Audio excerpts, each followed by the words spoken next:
Welcome, everyone. I am Shenna Bellows. I am Executive Director of the Holocaust and Human Rights Center of Maine, and we are thrilled to be here with you tonight. We have planned a program that we hope will be a program from which you can learn as well as be inspired, celebrate the HHRC, but also walk away inspired to do the work of our mission to confront prejudice and discrimination. We are going to start with a warm welcome from Chief Clarissa Sabatis, who is Chief of the Holton Band of Maliseet Indians. I have had the great fortune to meet her through work in the legislature, and then more recently, I get to know her better through work together at the Holocaust and Human Rights Center of Maine. Chief Sabatis, welcome, and thank you for welcoming us this evening. Thank you. So I don't have to introduce myself, so thank you for that, Jenna. I'll just say my tribe is one of 4 Wabanaki tribes who have inhabited this territory for time immemorial. And I want to just express my sincerest gratitude for Shenna for the invitation to join you tonight and welcoming you to the Holocaust and Human Rights Center annual meeting. I'd like to start by recognizing the meaningful work that you do at the HHRC. Your mission to promote universal respect for human rights through outreach and education recognizes the importance of telling an accurate and complete history of people or a place is paramount to understanding the world that we live in. I in the work that I do, I really am able to see that impact that this has, or the lack of this has on people. Our choices today that will have a direct impact on the future, just as the past has directly impacted our present. And like I said, I have witnessed firsthand how the acceptance of widespread negative or erroneous narrative can have a long-lasting impact and perpetuate traumas for generations for certain populations. Erasures of history, such as that of Maine's redaction of Article 10, Section 5 of its Constitution, which lays out Maine's duties and obligations to tribes, or the deliberate misinterpretation of history as a tool to uphold the ideologies of white supremacy. Racism and white supremacy give birth to biases that take hold even within those who have the best intentions. This is something that I see all too often, but biases lead to discrimination, invisibility, and stereotypes. These are the threads that are woven into the very fabric that make up the historical foundation. And a lot of times that's that foundation exists within many of the decision-making people, not only within the state, but within our nation. I've spent a large amount of time in Augusta over the last couple of years alongside many tribal leaders and state leaders, including Senator Bellows and Representative Talbot Ross, who I have to add have been wonderful champions. Really, I admire Senator Bellows' eloquence and both of their tenacity, and they do a wonderful job balancing on that line. So it's been a joy to be alongside them in the work that we're doing. But we've been working in an effort to make changes to the Maine Indian Land Claims Settlement Act and the implementing acts. And by no means is this new. Our tribes have been working for decades to try and undo this policy that's created tremendous inequities and caused a tumultuous tribal-state relationship. This federal document that accompanies these acts that I'm talking about capture the racism, discrimination, and the stereotypes that dominated the narrative prior to its passage. And in turn, it created a policy that it created a policy that should have only addressed claims to traditional Indian territories, but it evolved because of the times and because of the thinking into one that undermined our sovereignty and our rights to self-determination and self-governance. The establishment of this task force that happened a couple years ago, and countless hours of education about the tribes in Maine and federal Indian law as it exists outside of Maine, has caused a lot of lawmakers to agree that it definitely needs to change and that has produced unintended consequences. But the lack of education and a true history of the state of Maine, coupled with a deeply ingrained paternalism and stereotypes that exist, are significant barriers still to accomplishing any meaningful changes. And despite the abrupt ending to this past session, we were successful, though, for the first time in 40 years in getting proposed changes out of committee, which is exciting. There was so much time and effort put into this. And this is something that we really did see as a barrier, is the education. And we watched as people changed their thinking just based on basic education about the tribes.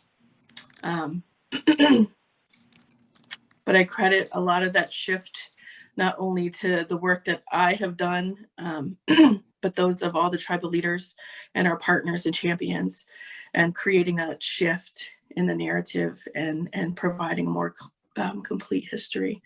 So I tell you this because this is just one example of the importance of a complete history and why we need to make sure that we're providing that in education and that we're using that to answer the call to action to confront prejudice, intolerance, and discrimination. So I'd like to end by thanking you for all the wonderful work that you do, and say what a pleasure it's been to join the HHRC and Shana in Vision 2020. So thank you.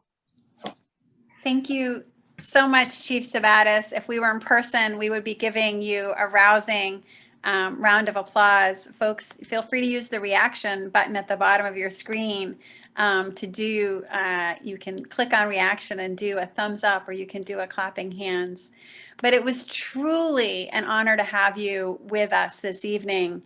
You know, as I mentioned, it was my work as state senator on the Judiciary Committee that we got to know each other for the first time. And that work that you described on proposed changes to the Indian Land Claims Settlement Act, I realized more profoundly than I had before that we are indeed on Indigenous land, land that Wabanaki peoples have lived here on for thousands of years.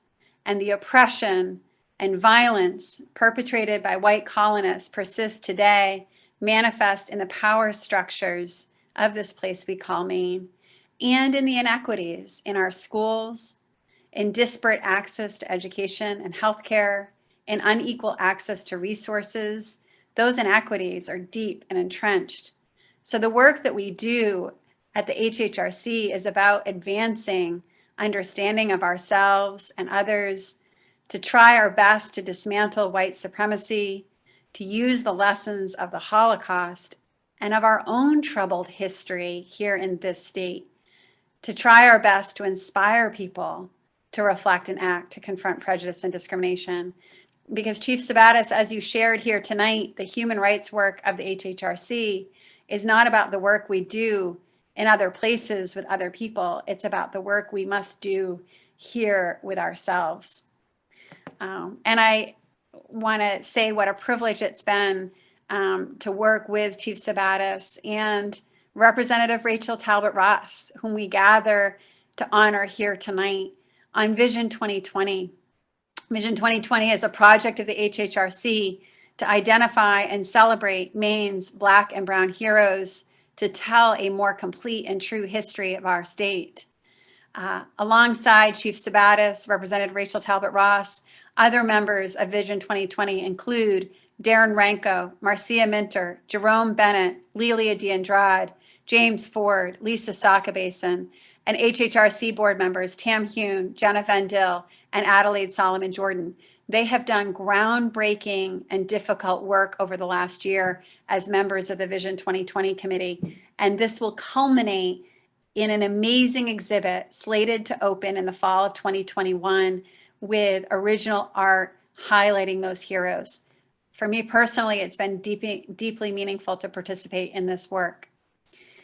And I will just say to all of you who are here with us tonight, the lessons of the Holocaust and Human Rights Center of Maine will stay with me for the rest of my life. Walking into the Michael Clark Center every day, looking at the smiling face of the child that was Michael during the Holocaust, reflecting on his story of heartbreak and tragedy, but survival and resilience too. These are lessons I will never forget. I believe what I've learned at the Holocaust and Human Rights Center of Maine has prepared me not only to better understand in my next work as Maine's next Secretary of State, the Maine State Archives, which I will supervise, but more importantly, this work for me has been my own education about the Holocaust, helping me to understand in a more fundamental way the fragility and importance of our democracy. So tonight is a celebration of the HHRC of 35 years of Holocaust education and human rights work. And tonight I want to express my gratitude to the board of directors and especially President Nancy Spiegel, from whom I've learned so much about team building. I want to express my profound admiration and appreciation for the staff, the extraordinary Associate Director, David Greenham, and the rest of the team, Marfine Chan, Piper Dumont, Erica Nadelhoft, and Phil Fishman. One of the best things about our team is that not only is everyone passionate about this work, but also just really kind human beings. The mission of the HHRC is profound. Using the lessons of the Holocaust and other events, past and present, we encourage individuals and communities to reflect and act upon their moral responsibilities to confront prejudice, intolerance, and discrimination. My role with the HHRC will end soon, but my connection, my admiration, and my support of this work and this organization will endure. I want to turn it over to our Associate Director, David Greenham. David, welcome. Well, thank you, Secretary Bellows. This has been a most unprecedented year in public education, the most unprecedented in my lifetime. Obviously, COVID has impacted every classroom on the planet. That in itself would have been enough to affect our work at the HHRC, but there's more. The beginning of this third decade of the 21st century has also marked what I hope will be a lasting change for all of us. 2020 is the year where millions of people, especially young people, recognized that enough is enough. They said it's time. In fact, it's well past time that Americans come to terms with the truth of our past and our present. And those truths include an understanding that the structures of our country have been designed to be inherently racist, sexist, and discriminatory to many, many people. The education team at the HHRC has spent the past 18 months learning about bias and discrimination and the white-focused narratives that many of us have accepted as fact for our entire lives. And now we're actively engaged in sharing the best lessons and tools to encourage others to do work. And this effort has changed our educational outreach programs in countless ways. Our Holocaust programs include an open discussion of the roots of anti-Semitism. Our civil rights and immigration programs lift voices of BIPOC and LGBTQ individuals. We have added several programs focusing on understanding bias, intersectionality, and speaking out against hate. As James Baldwin wrote, Not everything that is faced can be changed, but nothing can be changed until it is faced. Our education team is proud of the work we've done, and that continues every single day. But we're not alone. The educators and students who we work with are also part of HHRC's education team. Phil and Shenna and our wonderful and dedicated board of directors are part of the education team. Our partners at the Department of Education, the University of Maine at Augusta, Facing History and Ourselves, Teaching Tolerance, the U.S. Holocaust Memorial Museum, Yad Vashem, and the leaders of the BIPOC and LGBTQ and religious and immigrant communities, they're all part of our education team. And of course, we strongly believe that you, our friends and supporters, are part of the HHRC education team. By working together, we can ensure that 2020 is remembered for more than COVID. 2020 can be remembered as the year we finally agreed to face the changes that we need to make to ensure that we include all people in our growth and our success. And tonight, I just want to thank you so much for being part of that critical effort. It's my pleasure to introduce the director or the chair of our education committee, and that would be Adelaide Solomon Jordan.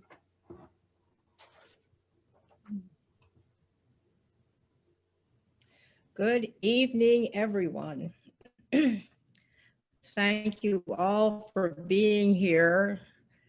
Not where we can touch each other. We'll have to do it emotionally, I guess. I wanted to start by just thanking the board for giving me the opportunity to be the chairperson this year of the Education Committee.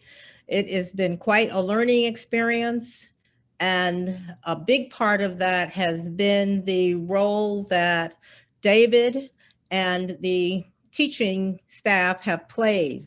They have gone from going into classrooms to going remote, just like we are aware that other teachers have had to do. They have large geographic areas that they cover, so they're not driving, but the technology involved and replanning lessons so that they are what teachers need has been a big job for them this year.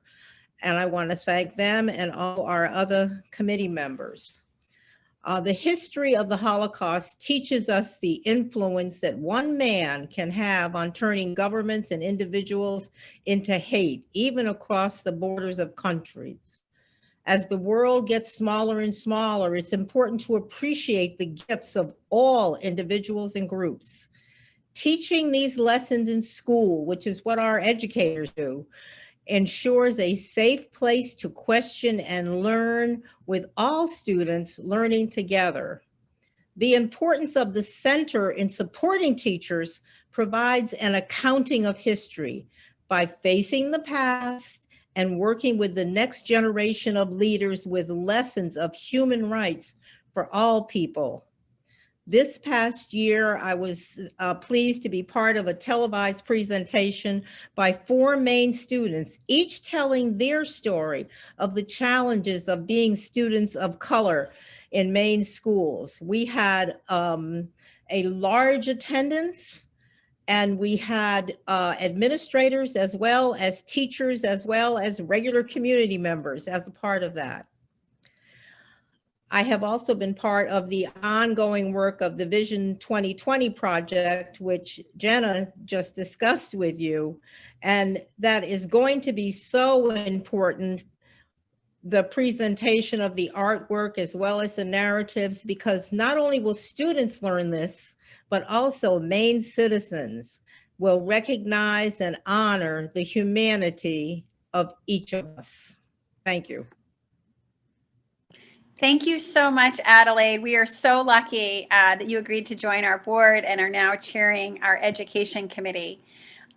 One core piece of what we do, as has been described, is work with teachers because it's the teachers who are shaping the lives and educating our young people. And so we are just thrilled to have with us tonight Maggie Adams, who teaches at Kingfield Middle School, grades 5 through 8, and who has participated in some of our programs. We wanted to have you hear directly from her about her experience. Thank you, Maggie.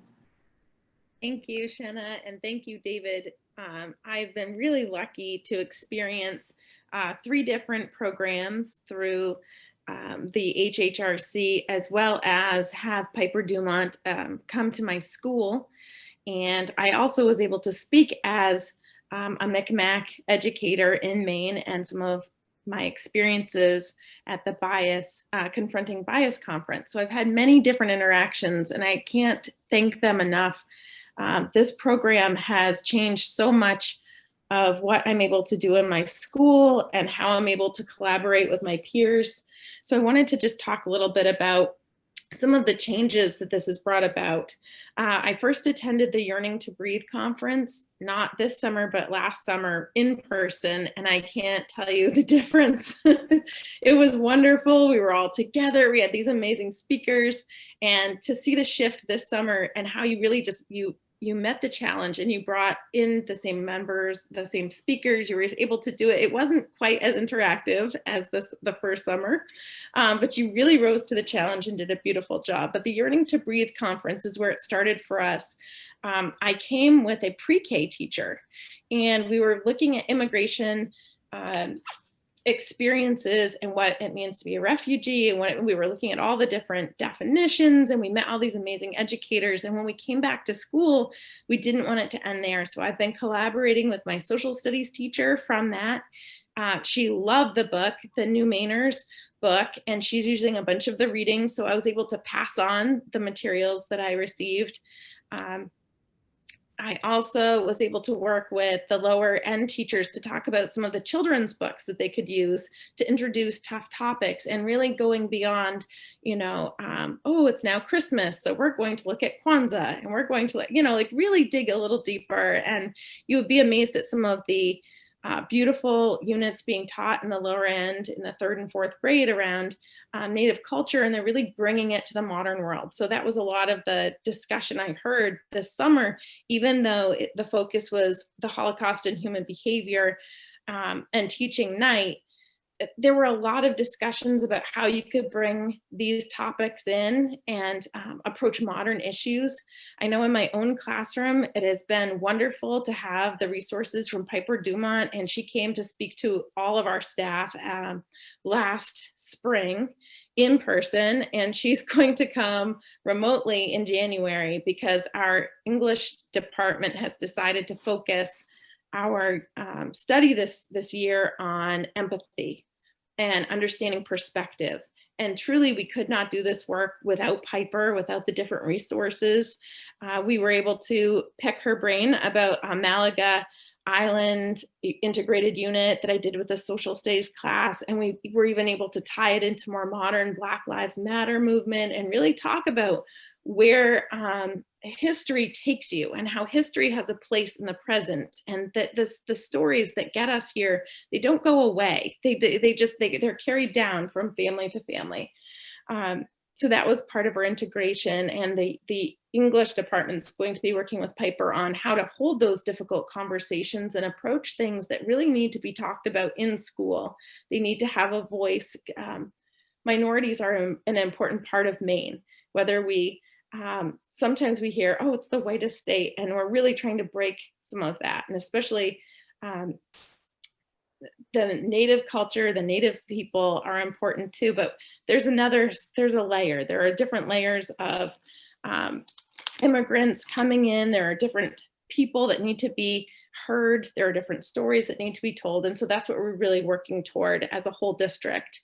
And I would like to thank Crystal Polk, because she's the one who even introduced me to the HHRC to begin with, and she does incredible work in Strong. So I would say, I do a little, Crystal does an amazing job. So I just wanted to thank you, because the connections I've made and the people who use your resources reach far, far beyond my classroom.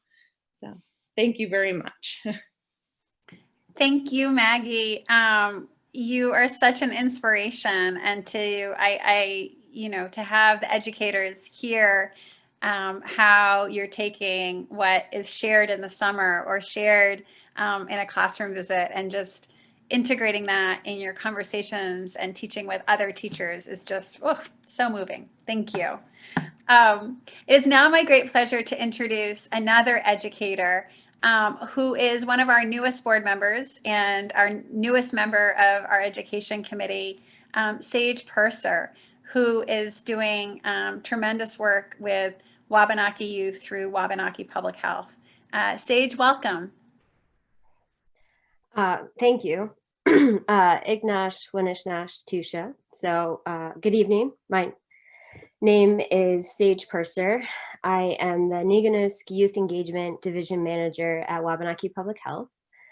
I help lead the youth engagement efforts within the 5 tribal communities. So the Penobscot Nation, the Passamaquoddy Sabayak, Passamaquoddy Indian Township, the Holton Band of Maliseet Indians, and Aroostook Band of Micmac. Our goal is to support as many youth as possible to reclaim their cultural identity, develop leadership skills, identify and use their voice, and empower them to make positive changes within their community and beyond. Through this work, it's evident that there's a need to teach a more robust history. It's essential in creating an inclusive and safe environment for all youth. And Wabanaki youth recently shared a social media campaign about misrepresentation of Indigenous people with a specific focus on Indigenous themed mascots and Halloween costumes. The campaign consisted of quotes from youth about how seeing people dressed up or playing Native affects them. The campaign led by youth speaks to the need for more education and understanding from non-Natives. And this idea for this campaign stemmed from their previous work, speaking at the Wells Mascot Community Forum and the Skowhegan School Board meetings for the need to change the mascots.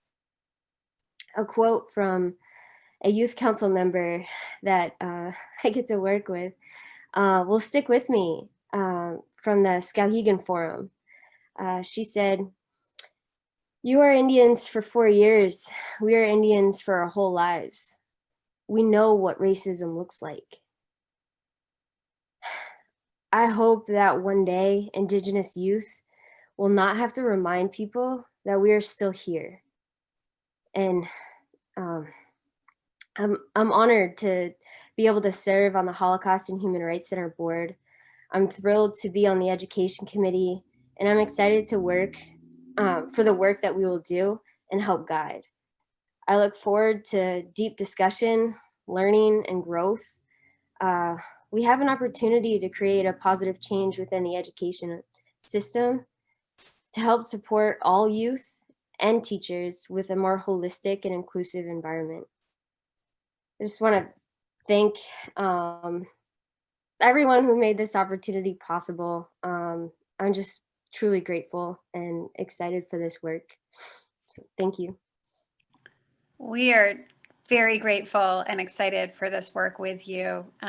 We really appreciate your leadership, and the learning that we're doing as an organization from the education committee of our board is really phenomenal. So this summer, was a new experience for us, and we were very mindful that the focus is really on creating schools that are more safe and welcoming for all students, and ensuring that a true, more robust history that is more inclusive and representative is taught. And we invited Sophia Khalid, and Sophia has joined us for multiple educational events, both for the public and for teachers, to share her experiences as a student and an immigrant. And Sophia Khalid, we are so glad to have you here tonight. Welcome. Thank you, Shanna. I'm very excited to be participating in this. So good evening, everyone. Like Shanna said, my name is Sophia Khalid, and I serve the city of Lewiston as a city councilor, but I also work for a small nonprofit in the Lewiston-Auburn area, as well as the greater Portland area. I have been introduced to the work of HHRC when I was working at the State House as a committee clerk for Shanna and Sylvester. So I participated in a panel full of community activists from across our state, in which we focused on the importance of anti-biased work in our public school system. And, you know, growing up in Maine schools was at first very challenging and a struggle for many students, especially first generation immigrants like myself. When I was fourth grade, I didn't even know how to write my name. So I was always catching up to other students. So it was very challenging for me. But, you know, whether in the education system, whether in in organizations, we need to go above and beyond to welcome new students from different backgrounds, both educators and organizers of anti-biased and anti-racist work, so that all students feel comfortable and welcome in the classroom and outside the classroom. Every organizations need to engage in similar work by holding panels like the one I was part of this summer, and hearing new voices and educating ourselves to learn how to better serve our students regardless of their background. Students of color may not have educators who have similar background and similar experience, but we can all be allies. Through K through 12, I only had one Black teacher. That's very sad, and we need to do better. Maine schools are not the most diverse, as we all know, but we can all strive to have better school curriculum and create policies that really center equity.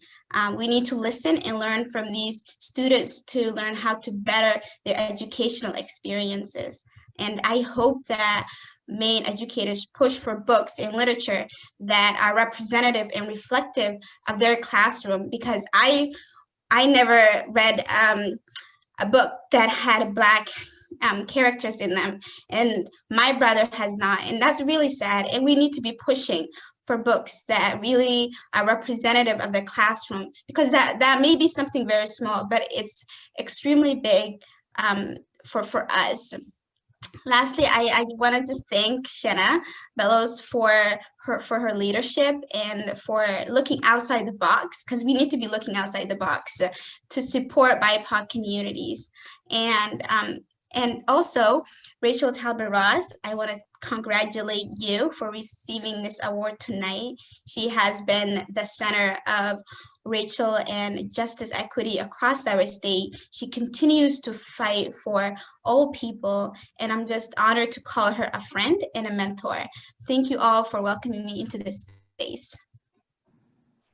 Thank you, Sophia, for your leadership. And speaking of the amazing Representative Rachel Talbot Ross, it is my pleasure to introduce our board president, Nancy Spiegel, she was elected president about a month before I started as executive director. So we have been a team, and she has taught me so much. So President Nancy Spiegel, welcome for the main event. Thank you very much, Shanna. Good evening, everyone. And I'm Nancy Spiegel, president of the HHRC. And I want to thank you for joining us tonight to celebrate and honor the work that we all do. I'd like to start by delivering a heartfelt thank you to Shanna on behalf of the entire board of directors of the HHRC. As Shanna said, I became president just before she came on, and we've worked together very closely over the last 2.5 years. And I'd like to say she has taught me an incredible amount of organizational work. Shanna has helped us grow, and we are stronger than ever before, in part because of her capable leadership. And we're excited that Shanna will be the first female Secretary of State in the state of Maine. And we're really happy for all the opportunities that are now open to her. And but more than that, we are very sad to see her go. Please join me in a round of virtual applause for Shenna, and thank you very much again. Okay, I wish we could have an applause, but get your hands up there. I'd also like to thank our Associate Director, David Grenham, our education team, Morphine Chan, Piper Dumont, and Erica Nadelhoft, and of course, our office manager, Phil Fishman. We have a great team at the HHRC, and they all work so hard to make the difference as we work together. Now, for the main event of our tonight's gathering, this I'm gonna have to read because it's a long list. Last January, the Board of Directors voted unanimously to select the Honorable Rachel Talbot Ross as the 2020 recipient of the Gerda Haas Award for Excellence in Human Rights Education and Leadership. We thought we would be presenting her with the award at our spring annual dinner. And alas, due to the pandemic, we are now here all together virtually. Our founder, Holocaust survivor Gerda Haas, was a trailblazer. She looked around and she saw a problem. There was a lack of Holocaust education in the state of Maine. Gerda turned it into an opportunity to make a positive change by establishing the HHRC with a group of mighty allies. Gerda was a change maker in Maine, and we were proud to be celebrating our 35th anniversary this year. This award is given in her honor to the individual who demonstrates significant achievement in human rights, education, and leadership in our state. Representative Rachel Talbot Ross is another change maker. From her earliest work with the NAACP and the City of Portland, Representative Talbot Ross has dedicated her life to advancing justice and equality for all. Her father, the Honorable Gerald Talbot, was the first African American to serve in the Maine legislature. Rachel now occupies her father's chair in the Maine legislature, having first been elected to the Maine House of Representatives to represent Portland's District 40 in 2016. Her extraordinary leadership in the legislature is most often on display in the areas of fair housing, education, criminal justice, and healthcare. Representative Talbot Ross sponsored the successful legislation to create Maine's Permanent Commission on the Status of Racial, Indigenous, and Maine tribal populations. She has championed successful criminal justice reforms since before her time in the legislature as the former head of the Maine NAACP Portland chapter and as an active participant in the NAACP prison branch for the last 15 years. She is the founding president of the Maine Black Community Development, Inc., which runs the innovative Martin Luther King Jr. Fellows Program for young people of color, as well as infrastructure and community development. She is president of the Maine Freedom Trails, serves on the Maine State Advisory Committee to the U.S. Commission on Civil Rights, and is chair of the African American Collection Advisory Committee at the University of Southern Maine. I don't know if I can keep going on, Rachel. Always sensitive to the importance of diversity and the need to amplify the voices of the marginalized and underserved, Rachel is an important figure in the Maine political landscape. This year, she made history yet again by being chosen by her peers to serve as the Assistant Majority Leader in the Maine's House of Representatives, making history as Maine's first African American to serve in the legislative leadership. What distinguishes Representative Rachel Talbot Ross is her courage and her commitment to speaking truth to those in power. She has an extraordinary work ethic, and she's seemingly everywhere. And she gets things done. It is our honor to present this year's Gerda Haas Award for Excellence in Human Rights Education and Leadership to the Honorable Rachel Talbot Ross. Please join me in a virtual round of applause as we welcome Representative Talbot Ross. Well, good evening, and thank you, Nancy. Thank you very, very much for that wonderful introduction. I appreciate it immensely. It is such an incredible honor to be with all of you tonight to accept the 2020 Gerda Haas Award for Excellence in Human Rights, Education, and Leadership. I am truly humbled. I cannot thank you enough. I'm truly humbled. To the Holocaust Human Rights Center Board of Directors, the Executive Director, which is now Secretary of State, Shenna Bellows, all the extraordinary staff, along with the center's partners and supporters and sponsors, to the amazing speakers, with special acknowledgement to the wise words of Chief Sabatis, to my family who is attending tonight, of which I draw all my strength, and to each of you that have made tonight possible. As you can see, I thank you very, very much. So beginning with the summer seminar on teaching the Holocaust in Maine schools back in 1984 at Bowdoin College, which led to the founding of the Holocaust Human Rights Center 1 year later, to the support provided to teachers and librarians all across this state, and the countless lives that have been touched, educated, impacted, and saved. I know you join me in a heartfelt thank you to Gerda Haas. Gerda, we are all grateful for your dedication to lifelong learning and to the dignity and rights of all human beings. Thank you, Gerda. So Gerda had a wise and thoughtful perspective on the importance of human rights education. And I want to share her words with you now because I believe they are so profound.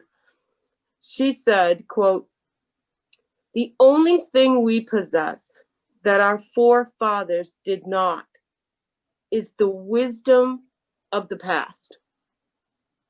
This we must use as our guide for shaping the present and creating a better future. This is why it is so important to share the wisdom of the past, to teach it in our schools, and to pass it on. I am fortunate, as I have known the power of this wisdom, the power of knowing history in both my personal and professional life. It was passed on to me as a young child through my family. My parents were determined for me and my sisters to know our own history as a way to take the pride in who we were as a people, African Americans, and our rich cultural heritage in Maine, to take that pride with us everywhere we went. This knowing of one's history, they believed, was a form of armor in a world that was steeped in negative stereotypes and messages that would constantly come before us. I came to depend on this knowledge of my own history to feel safe and whole and human in the world. I have also used this wisdom in my professional life, in not only fighting against discrimination and prejudice, hate and fear, but for the documentation, the preservation, and the inclusion of the African American experience in the telling and teaching of America's true and complete history. As Gerda says, this wisdom of the past, it must be used as our guide for shaping the present and for ensuring a better future. So several years ago, I was honored to be part of a Holocaust Human Rights Center initiative to work with Maine educators on teaching the history of slavery in Maine, its legacy, and how to engage students on the subject matter. It was an incredible experience. As a 9th generation Mainer, I heard scholars for the very first time say out loud that slavery existed on this soil in this state, and that we must confront this truth or deny another generation of learners the opportunity to think critically and to use that knowledge to fight for a world in which we do not repeat this horror. I heard them say it out loud for the first time in my life, and it changed me forever. The lesson I walked away with that day was that I must continue to examine the silences in what we teach as history and the reasons for them in every aspect of what I do, and that knowledge is only powerful if it is informed by the truth.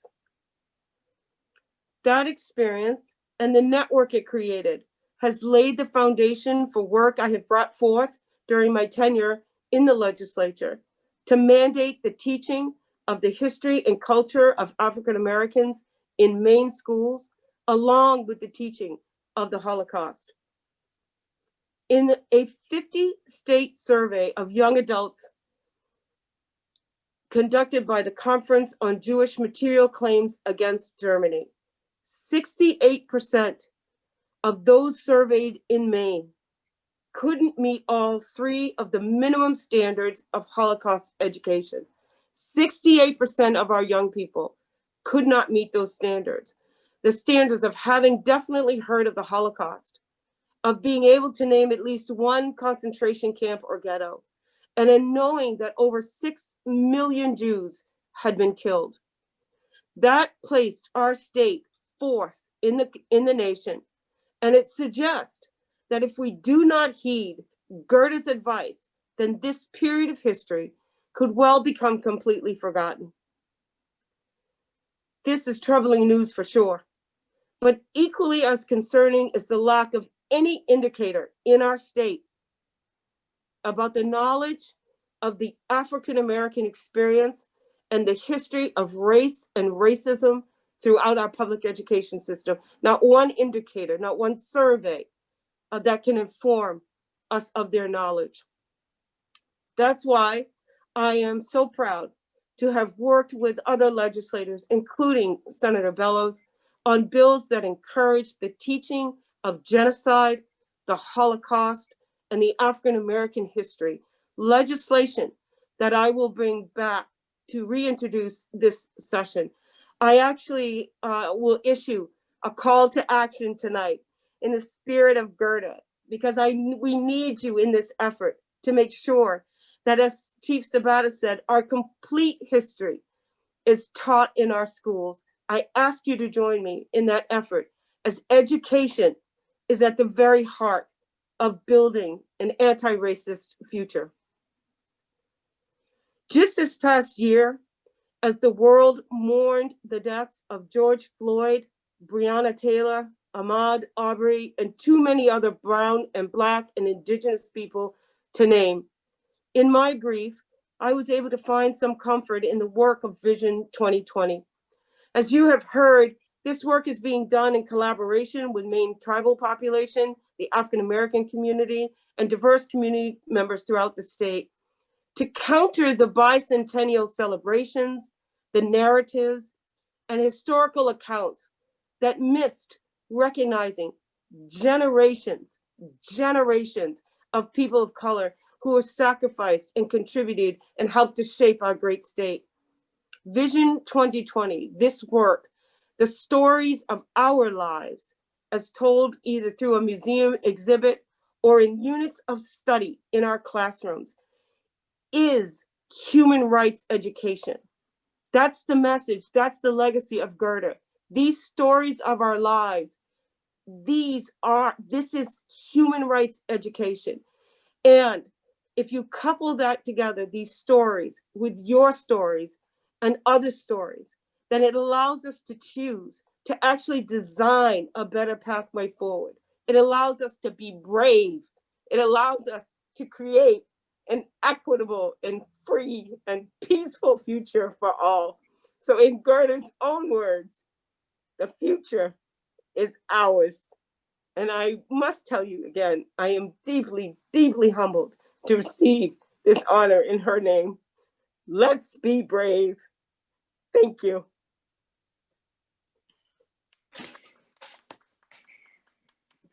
Thank you so much, Rachel. I'm Joan Kidman, and I'm a member of the board. I chair the development committee, and I'm glad to be with all of you tonight. Rachel, your remarks just moved me so much and were a reminder to me of why we chose you to receive this award. You're doing so much right now. And thank you, Shenna. You've been a wonderful steward for this organization. Although we're excited about the next chapter, both for you personally and for the state of Maine, we're sad to see you leave, and we'll miss your outstanding leadership. My parents both fled Nazi Germany and arrived in this country in the 1930s.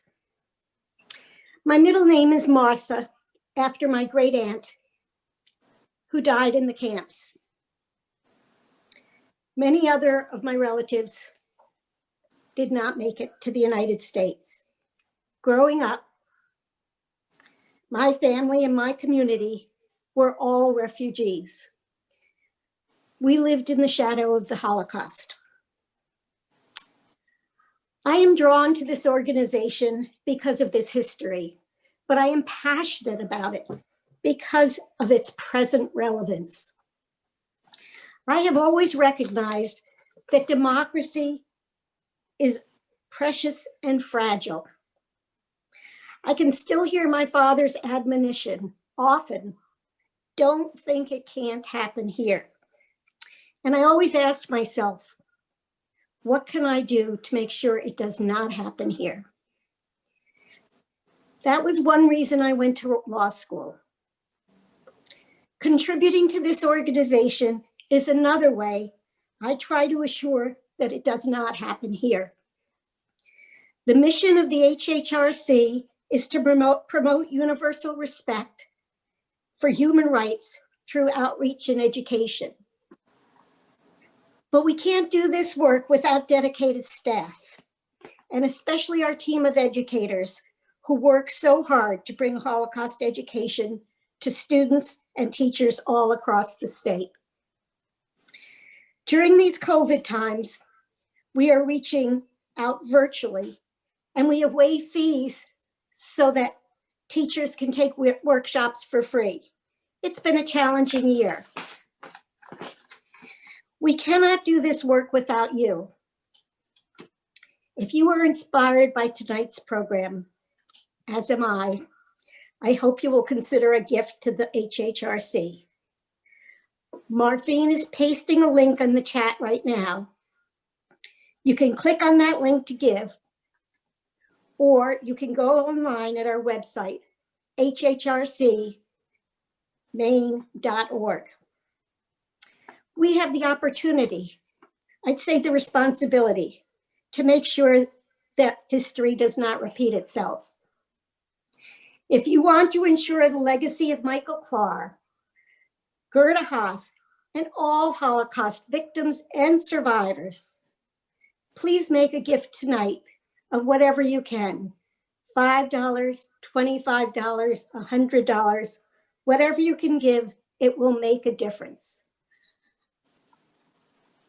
I'm still very moved by what Rachel had to say and all of the other speakers. I have to thank you again, Rachel. This organization is focused not just on the Holocaust, but on all human rights.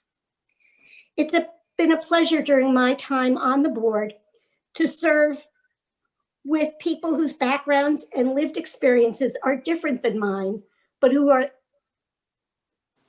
also engaged in the struggle for a more tolerant world. One of our newest board members is Pius Ali. He was the 2017 recipient of the Gerda Haas Award. He also serves on the development committee. And right now I'm going to turn it over to him so that he can share his thoughts with you. Pius. Thank you very much, John. Thank you for your leadership and all the work that you do.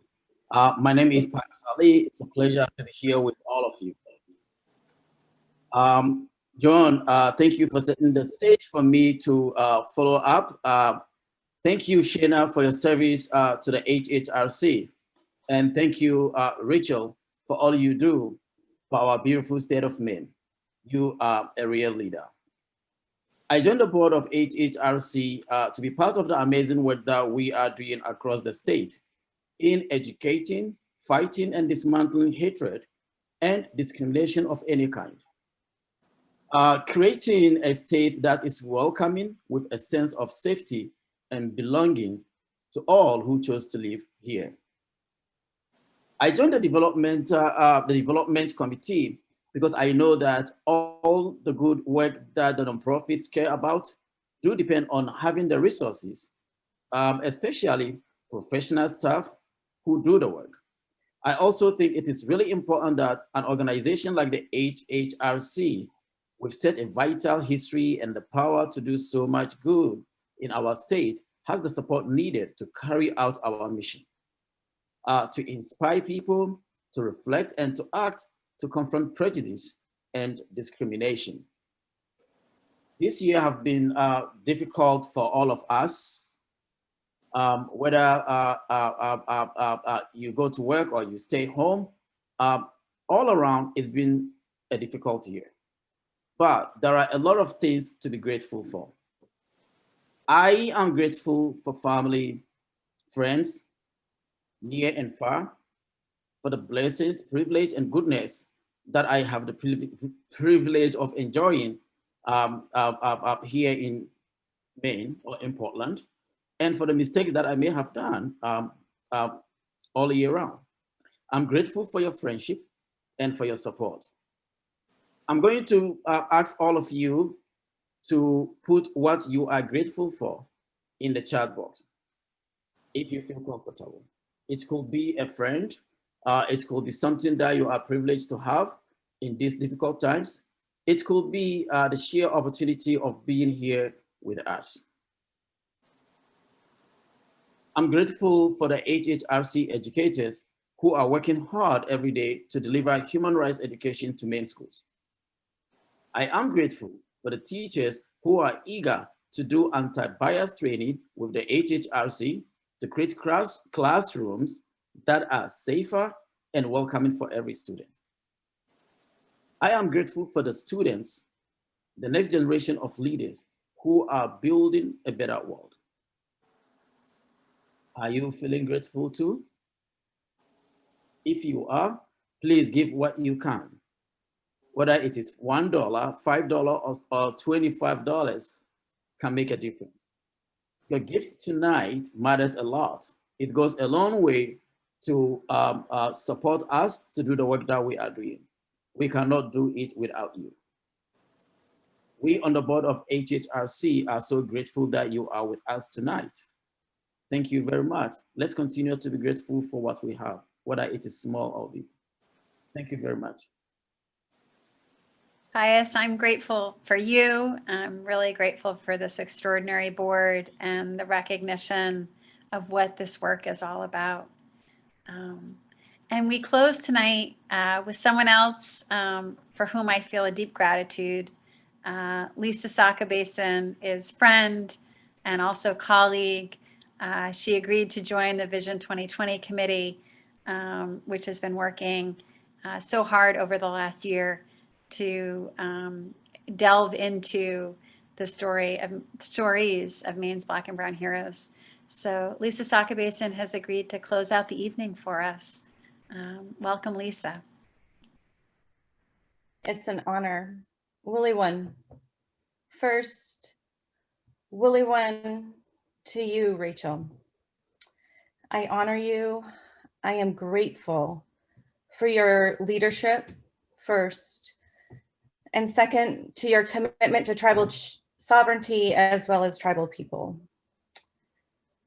Also, thank you, HHRC, the board, and Shenna Bellows. Your commitment to telling the stories that are rarely told, and elevating the voices that have been silenced for far too long. You do this in everything that you do. You did this tonight. You did this in how you created our time that we would spend together. You began tonight, and it does not go lost on me, and it should not go lost on any of you. You began tonight with a tribal leader, somebody who leads a nation, a Wabanaki nation, somebody who has roots to this land for over 10,000 years. You continued your program with Indigenous voices, and you're ending your program with another Wabanaki voice. HHRC and Shenna Bellows and Rachel Talbot Ross. You know inclusion rather than tokenism. You know what it's like, and you are committed to giving power away rather than keeping it. As we leave here tonight, let's think about supporting the work of the HHRC. Let's think about the faces and voices that you met and heard tonight. These are voices of strength, resilience, and courage.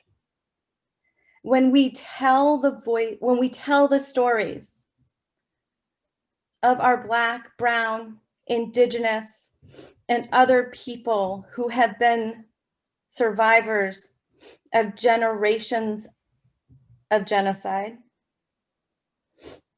let's begin with the stories that highlight these folks, us, as people that are people of resiliency, of courage, of strength. So thank you all for attending. I say Willie one and Upstitch until we meet again. Good night.